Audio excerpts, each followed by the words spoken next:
BPF-ৰ সময়ত আমি দেখিছিলোঁ যে তেখেতসকলে অকল মানে কিছুমান ইনফ্ৰাষ্ট্ৰাকচাৰ বনাইছিলে, যি ইনফ্ৰাষ্ট্ৰাকচাৰৰ কি ইউজ কৰিব ইয়াৰো কোনো সঠিক তাত মানে ডিচিশ্যন নাছিলে, যাৰ কাৰণে আপুনি দেখিবলৈ পাব বহুত ঠাইত হাফ ডান অৰ্ধনিৰ্মিত ইনফ্ৰাষ্ট্ৰাকচাৰ পৰি আছে। কিয় এই নিৰ্মাণ কৰা হৈছিলে, কি কাৰণত, কেনেকৈ এইটো ব্যৱহাৰ কৰিব, ইয়াৰ কাৰণে কোনো এটা প্লান পলিচি আগৰ চৰকাৰখনত নাছিলে। সেইকাৰণে বহুত অযথা টকা খৰচ হৈছিলে, যিটো নেকি পাব্লিকৰ কাৰণে কোনো কামত অহা নাছিল। কিন্তু আমাৰ চৰকাৰ অহাৰ পিছত আমি প্ৰত্যেকটো ইনফ্ৰাষ্ট্ৰাকচাৰ নিড বেছ আমি কৰা হৈছে।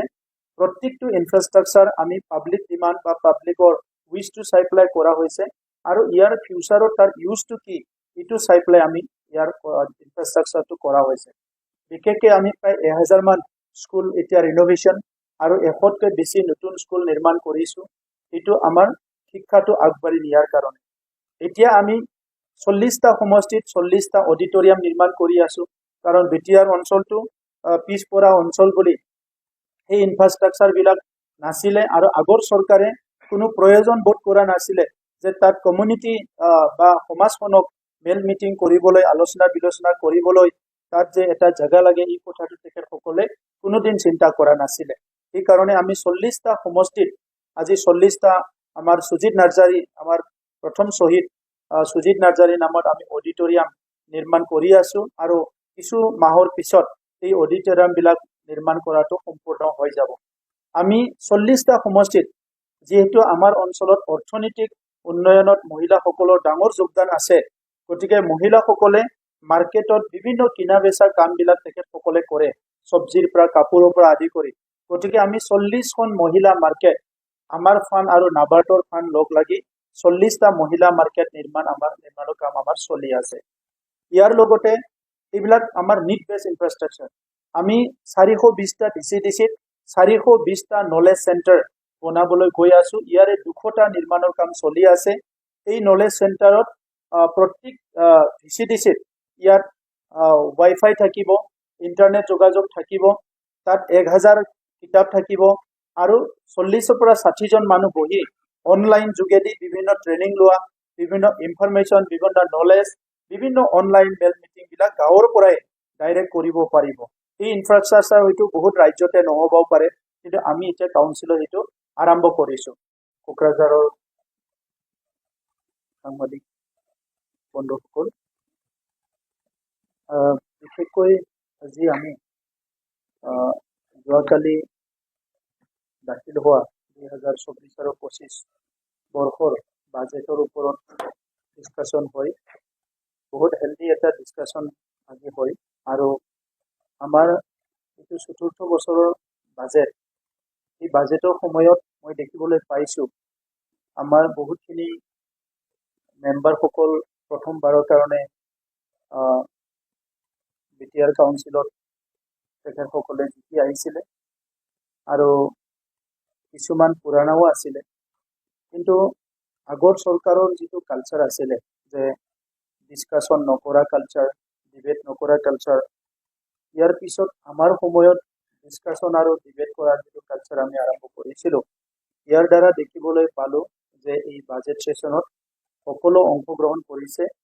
আৰু বাজেটত মেনশ্যন কৰা আৰু নকৰা বহুত ইম্পৰ্টেণ্ট বিষয়বিলাক লৈ পেলাই আজি খুব ভালকৈ আমাৰ আলোচনা হৈছে। আৰু যোৱা 4টা বছৰত, প্ৰায় 4টা বছৰ হ'বলৈ গৈ আছে, 3টা বছৰ কমপ্লিট হৈ গ'ল, আমাক বিটিআৰ চৰকাৰখনক বিটিআৰ অঞ্চলৰ সকলো জাতি জনগোষ্ঠী, সকলো ধৰ্মৰ লোকসকলক সেৱা কৰাত সকলো দিশৰ পৰা আমাক সহায় কৰাৰ কাৰণে কেন্দ্ৰীয় চৰকাৰ আৰু ৰাজ্য চৰকাৰ, বিশেষকৈ ৰাজ্য চৰকাৰৰ আমাৰ মুখ্যমন্ত্ৰী ডক্টৰ হিমন্ত বিশ্ব শৰ্মা ডাঙৰীয়ালৈ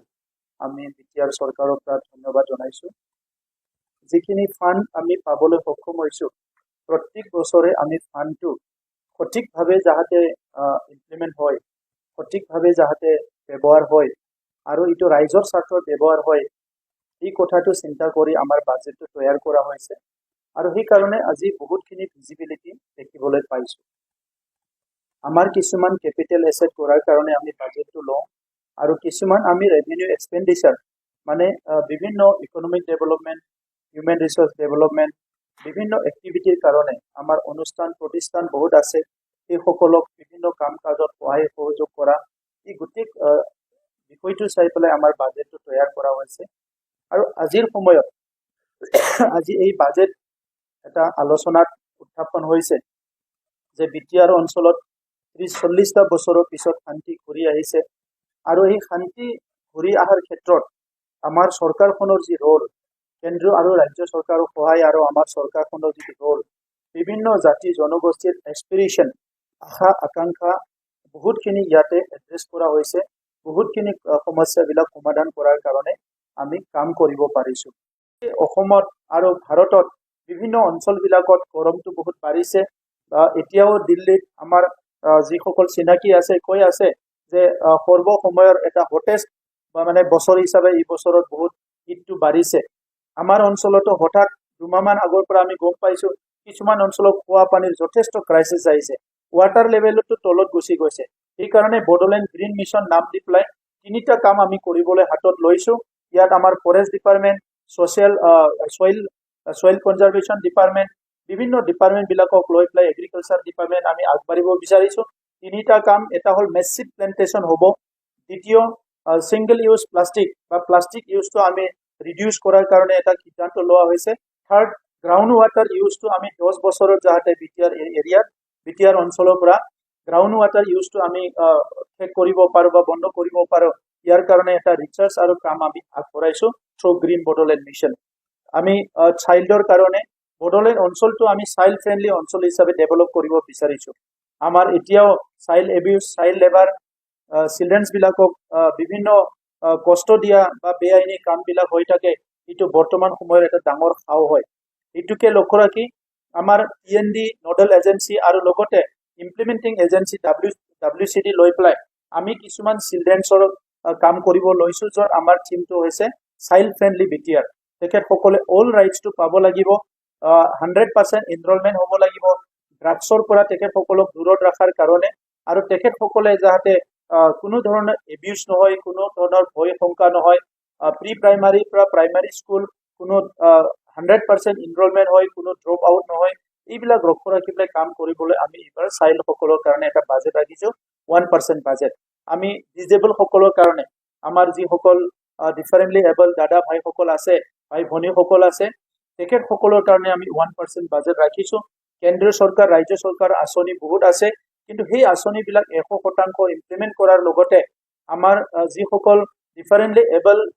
দাদা বাইদেউ ভাই ভনীসকল আছে, তেখেতসকলক স্কিল ট্ৰেইনিং কৰাৰ কাৰণে, তেখেতসকলে 100% চাৰ্টিফিকেশ্যনটো যাতে পায়, তেখেতসকলক ইনষ্টিটিউচনেল বেনিফিট দিয়াৰ কাৰণে, আৰু লগতে আমাৰ যিখিনি ITI আছে সেই ITI সকলতো আমি এটা ব্যৱস্থা ৰাখিব বিচাৰিছোঁ। যদি ওচৰৰ কোনোবা ডিফাৰেণ্টলি এবল আমাৰ কোনোবা যদি স্কিল ট্ৰেইনিং ল'ব বিচাৰে, তেখেতসকলৰ কাৰণে কোৰ্চ ডেভেলপ কৰাৰ কাৰণে চিন্তা চৰ্চা কৰা হৈছে। আমাৰ সুবুংচিনী ঠাণ্ডাই বুলি কোৱা হয়, প্ৰাক্তন বড়ো সাহিত্য সভাৰ সভাপতি বিনয়শ্বৰ ব্ৰহ্ম ডাঙৰীয়াৰ নামত এইটো নিৰ্মাণ কৰা হৈছে। এইটো হ'ল নিড বেছ ইনফ্ৰাষ্ট্ৰাকচাৰ। বিৰোধীয়ে কৈছে যে কিছুমান ইনফ্ৰাষ্ট্ৰাকচাৰৰ কথা। এতিয়া সকলোৱে জানে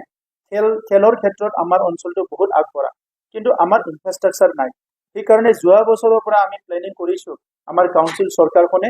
যোৱা বছৰ ফাইনেন্সিয়েল ইয়াৰত আমি 6খন আমাৰ যিটো আছে বীৰ চিলাগাং BLTৰ ফাউণ্ডাৰ চেয়াৰমেন আছিলে,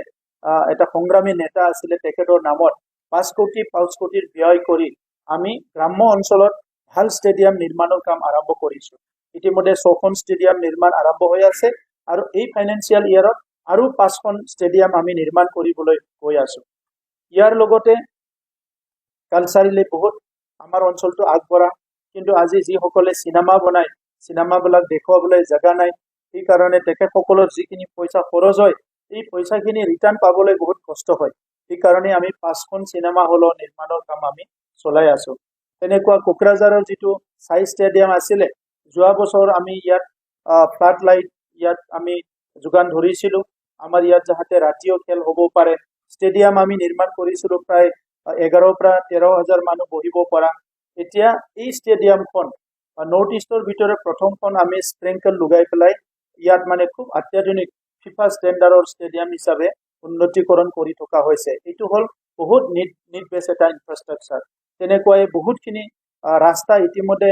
1200 কিলোমিটাৰ ৰাস্তা নিৰ্মাণ কৰা হৈ গ'ল আমাৰ কাউন্সিল এৰিয়াত ইয়াৰ কাৰণেও মই মুখ্যমন্ত্ৰী ডাঙৰীয়াক ধন্যবাদ জনাব বিচাৰো ঠিক তেনেধৰণৰ বিভিন্ন অডিটৰিয়াম বিভিন্ন ইনফ্ৰাষ্ট্ৰাকচাৰ আমাৰ অঞ্চলত হৈ আছে বাকি যেটো আছে হিউম্যান ৰিসোৰ্স ডেভেলপমেন্ট অৰ্থনৈতিক উন্নয়ন মহিলা এফপিসি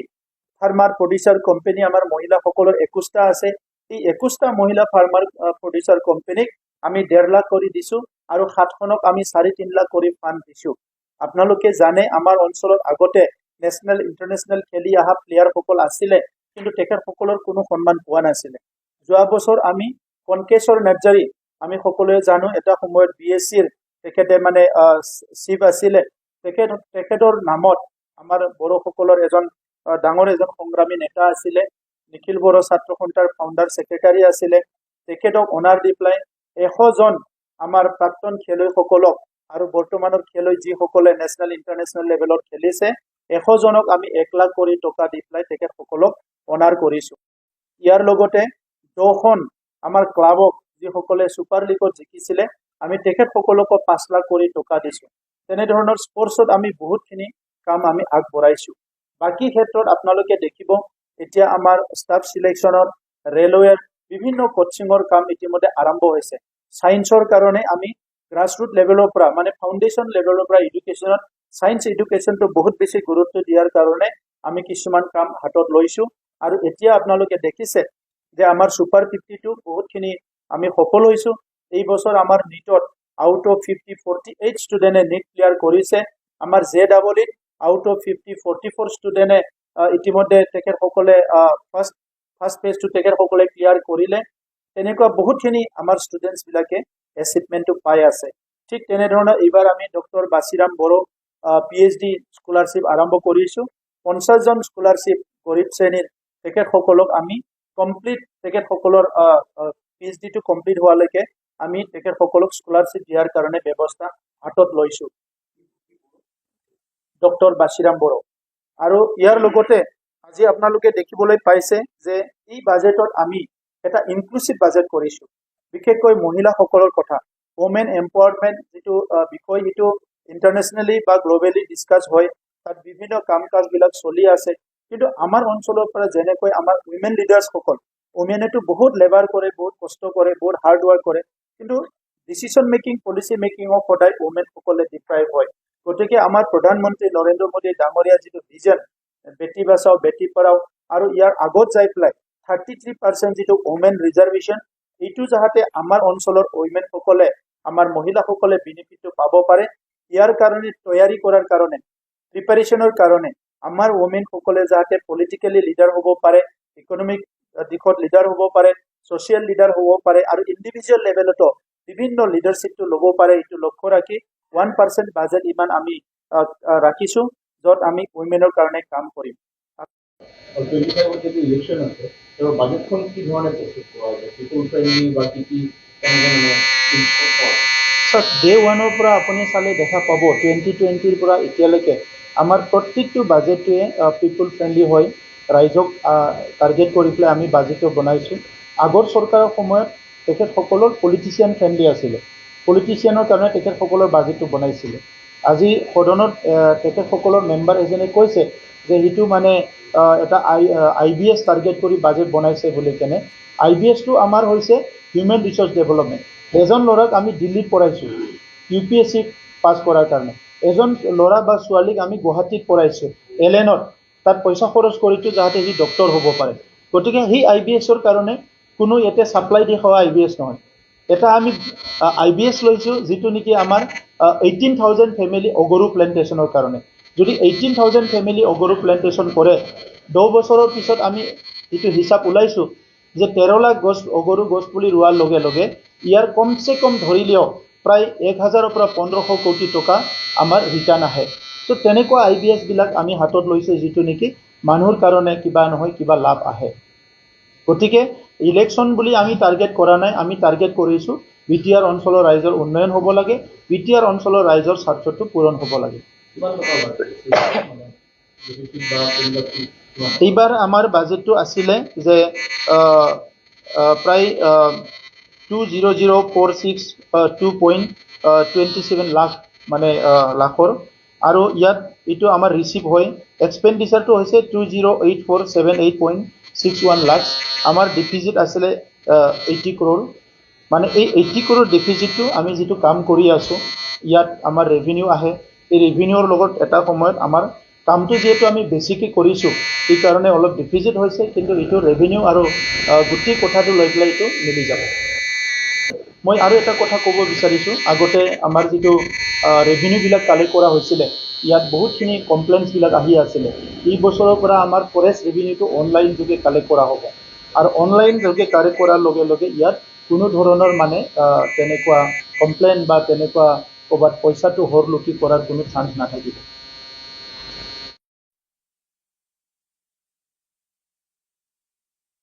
ইয়াত এই অঞ্চলৰ ৰাইজে আনিছে এই কাৰণে আমি আমাৰ চৰকাৰখনে আমাৰ এটা ডিসিশন আমি হাতত লৈছো এইটো হল আমি পিছৰ কাৰণে সদায় কাম কৰি যাম এই কাৰণে বিভিন্ন অনুষ্ঠান প্ৰতিষ্ঠান দল সংগঠন সকলোকে লৈ এটা পিস মিশনত যাবৰ কাৰণে আমি বদলেণ্ড হ্যাপিনেস মিশন হাতত লৈছো যত নেকি আমি বিভিন্ন জনগোষ্ঠীৰ মাজত কাউন্সিলিং কৰা আমাৰ ৰিকনসিলিয়েশন কৰা আলোচনা কৰা ভাৱ বিনিময় কৰা আৰু আমাৰ মনৰ যিবিলাক আখুৱা আছে ভয় আছে শংকা আছে অবিশ্বাস আছে এইবিলাক দূৰ কৰাৰ কাৰণে আমি বদলেণ্ড হ্যাপিনেস মিশনৰ দ্বাৰা কাম কৰি যাম গতিকে আজি এই বাজেটটো লৈ পেলাই আমি আমাৰ সকলো আনন্দিত হৈছে সুখী হৈছে আৰু এই সীমিত যদিও আমাৰ বাজেট এই বাজেটটো লৈ পেলাই ইয়াৰ আঠানা পইচা যাতে ৰাইজৰ কাৰণে হয় এইটো আমি লক্ষ্য ৰাখিম আৰু প্ৰথমবাৰৰ কাৰণে মই আনন্দিত যে কেক যিটো আমাৰ কেগে যিটো প্ৰেছক্ৰাইব কৰে চাৰ্ট এই চাৰ্টৰ মতে আমাৰ এই বাজেটটো হৈছে 2003 চনৰ পিছত 17 বছৰ বিপিএফৰ সময় আমি দেখিছিলো বহুতখিনি কেগৰ যিবিলাক ৰিপৰ্ট তাত মানে আনৰুলি বিভিন্ন মানে ভুল ত্ৰুটিবিলাক তাতে আঙুলিয়াই দিছে বিভিন্ন ফাণ্ডবিলাক মিছ ইউজ হৈছে ডাইভাৰচন হৈছে গতিকে আজি আমি এটা আমাৰ নেশ্যনেল এজেন্সি কেগৰ দ্বাৰা আমি আমাৰ যিটো বাজেট এইটো আমি প্ৰথমবাৰৰ কাৰণে তৈয়াৰ কৰিছো আৰু অনাগত দিনত এই চাৰ্টতে প্ৰিপেয়াৰ কৰা হ'ব যাতে আমাৰ অঞ্চলত যিখিনি পইচা আহে বা আমি যিখিনি ফাণ্ড খৰচ কৰো এইটো বহুত ট্ৰেন্সপাৰেন্ট একাউন্টেবল আৰু এইটো প্ৰপাৰলি হয় ইয়াৰ কাৰণে লক্ষ্য ৰাখি এই বাজেটটো তৈয়াৰ কৰা হৈছে এইটোকে ভাবিছো যে কাউন্সিল বুলি ক'লে সকলো লুক ডাউন কৰিব বিচাৰে তলৰ ফালে চাব বিচাৰে হয় আমাৰ দেশখন যিটো ডাইৰেক্টিভ প্ৰিন্সিপল আছে তাত কেন্দ্ৰীয় ৰাজ্য পাৱাৰ ডিস্ট্ৰিবিউশন আছে আৰু ইফালে আমাৰ যিটো ইউনিয়ন টেৰিটৰি থাকে কিন্তু কাউন্সিল যিটো মডেল আমাৰ ট্ৰেডিশন কালচাৰ কাস্টম প্ৰটেক্ট কৰাৰ লগতে এই অঞ্চলৰ উন্নয়নৰ কৰাৰ কাৰণে কাউন্সিলক সুবিধা দিয়া হৈছে গতিকে কাউন্সিলক যাতে কোনো তলৰ ফালে চাব নোৱাৰে এতিয়া ৰাজ্যবিলাকত বা কেন্দ্ৰ চৰকাৰৰ যেনেকৈ কামবিলাক হয় আমাৰো ই অফিচ ইতিমধ্যে আৰম্ভ হৈছে যোৱা বছৰৰ পৰা আমাৰ ই অফিচ আৰম্ভ হৈছে আৰু এই বছৰ আমাৰ অফিচটো 100% ই অফিচলৈ ৰূপান্তৰ হ'বলৈ গৈ আছে লেণ্ড ডকুমেণ্ট লেণ্ড ডিজিটাইজেশ্যন আমাৰ 100% হৈ গ'ল লেণ্ডৰ বিভিন্ন সাৰ্ভিসেছ বিলাক আমি অনলাইন দিয়া আৰম্ভ কৰিছো আৰু বিভিন্ন ডিপাৰ্টমেন্টৰ সাৰ্টিফিকেট যত প্ৰয়োজন আছে বিভিন্ন কাম কাজ যত অনলাইন হ'ব পাৰে এইবিলাক সম্পূৰ্ণ অনলাইনৰ কাৰণে আমি ব্যৱস্থা কৰি আছো গতিকে আজিৰ সময়ত কিছুমান ফ্লেগশিপ মিশন আমি লৈছো যেনেকৈ সেৰিকালচাৰ মিশন সেৰিকালচাৰ আজি মালবেৰী সিল এইবিলাক গোল্ডৰ নিচিনা হয় তো আজি এটা সিল্ক কাপোৰটো মানে লাখত বিক্ৰী হয় এই কাৰণে আমাৰ অঞ্চলটো যেহেতু ঈশ্বৰে আমাক এই মানে সুবিধাটো দিছে আমাৰ ইয়াত এৰি আৰু সিল্ক আমাৰ এভেইলেবল হয় তো হিটো আৰু অলপ প্ৰডাক্টিভিটিটো বাঢ়ি প্লাই প্ৰসেসিং কৰি প্লাই ইন্ডাষ্ট্ৰিয়েলাইজ কৰি প্লাই ইয়াৰ বেনিফিটটো যাতে আমাৰ ফাৰ্মাৰ সকলে পাব পাৰে আৰ্টিজান সকলে পাব পাৰে উইভাৰ্স সকলে পাব পাৰে ইয়াৰ কাৰণে আমাৰ সেৰিকালচাৰ মিশনটো আমি হাতত লৈছো সবচে ডাঙৰ কথা হৈছে যে বড়োলেণ্ডটো চিৰদিন শান্তি কৰি ৰাখিব লাগিব এতিয়া আমাৰ চৰকাৰখনে বিভিন্ন জাতি জনগোষ্ঠীৰ এস্পিৰেশন বিলাক আমি অলপ এড্ৰেছ কৰিব পাৰিছো কাৰণে আজি সকলো জনগোষ্ঠী একেলগে আগবাঢ়ি আহিছে ইয়াত বড়ো অনাবড়ো